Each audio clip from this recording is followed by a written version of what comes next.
The new horror movie Cobweb is definitely going to be a Halloween classic. Let's talk about it. The 2023 horror movie Cobweb is directed by Marianne's Samuel Bowden in his directorial debut, and it's set entirely around Halloween, which makes me question why Lionsgate released the film in July. The story follows an 8-year-old boy named Peter who is really struggling. He's bullied and he's living with his overbearing parents. One night he hears a strange tapping sound coming from his bedroom wall. When he tells his parents about it, they dismiss it as being all in his imagination. However, the noises continue, and Peter starts to think that his parents might be hiding a terrible secret. This movie was so much fun. It feels like a fairy tale gone wrong. The story is entertaining, and it's filled with some really shocking revelations and an insane final act. I would describe the movie as being a mix of barbarian with little bits of malignant in there, and just a teeny dash of scary stories to tell in the dark. I went to this movie not really knowing much. It seemed like it was following a similar horror trope that we all know and love of a creepy kid in a situation that goes wrong. This movie was completely not what I expected at all. I love that the story centers entirely around this little boy, where you're kind of in his shoes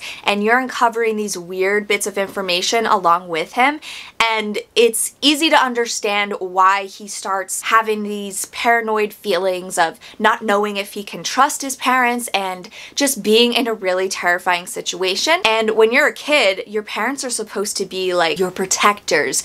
You look at your parents on a pedestal, so the fact that your parents might be a little bit dangerous is absolutely terrifying. It's a nightmare. I love how this film is just filled with that paranoia and dread. Setting and vibe of this movie is perfect. It's set entirely around Halloween. There's pumpkins everywhere. The family has a pumpkin patch in their backyard, and there's jack-o'-lantern carving happening throughout the film. There's Halloween decorations everywhere. So it just feels like Halloween. The leaves are changing. This house that this little boy lives in is really creepy and old, and it just feels cold. The little boy's parents, played by Lizzie Kaplan and Anthony Starr, are just really odd. They're overbearing and overprotective, they seem like they're hiding something, and they speak in almost an unnatural way. And just that combined with their really strange cold home that seems unloved and unlived in, it just makes for a really uncomfortable viewing experience. I think casting Lizzie Kaplan and Anthony Starr as the parents who you can't really trust was an excellent choice. Both of those actors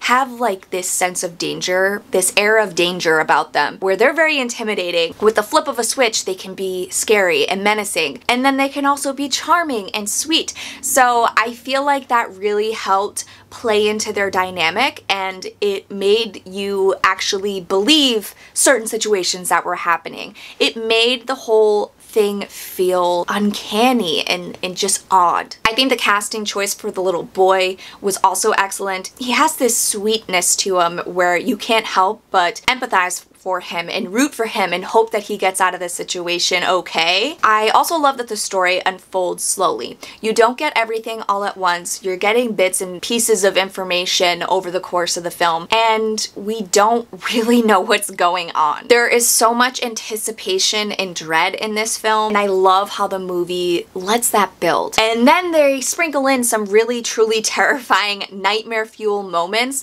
There's one sequence in particular involving the boy's parents who are doing some weird stuff, and it's just so unsettling and creepy. It gave me a chill down my spine, that kind of feeling. The whole movie feels like a child's nightmare. It feels like everything that we're seeing was a story plucked directly from a child's imagination, and that's why I love it so much. As the story unfolds, it becomes more clear what's going on, and when the truth is revealed, it's revealed in an absolutely bonkers way. The whole final sequence of this movie is filled with blood, gore, and violence that I was not expecting at all. In some ways, this movie could have been a good gateway horror for kids, but the whole sequence at the end made me kind of question that. Parts of the plot are not really fully realized, I would say. I think that there's a lot of unanswered questions, and that might bother some people. Personally, it didn't bother me too much. I think that it made the story more exciting and freaky in a way. I would have liked to have learned more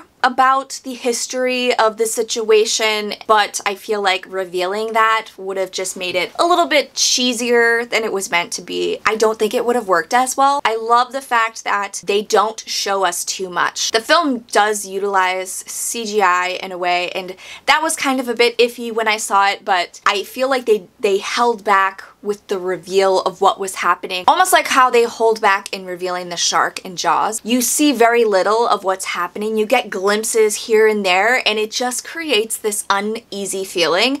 And then when they actually show what it is, it's a little bit not as scary, so I do appreciate that they didn't give us too much. I wish that Lionsgate would have released this around Halloween, because I think this is going to be the perfect Halloween watch, and it's definitely going to be on my Halloween watch list from years to come. I think it's a lot of fun. I love that it's this fairy tale gone wrong for this little boy, and it's honestly a child's worst nightmare. I love the unique direction that the film takes and the completely bonkers final act of the film. It's just a lot of fun, and I think a lot of you will have a lot of fun with it. Please let me know if you've checked this one out, if you plan on watching it, and let me know your thoughts. Thank you so much for watching, guys. I'll catch you next time.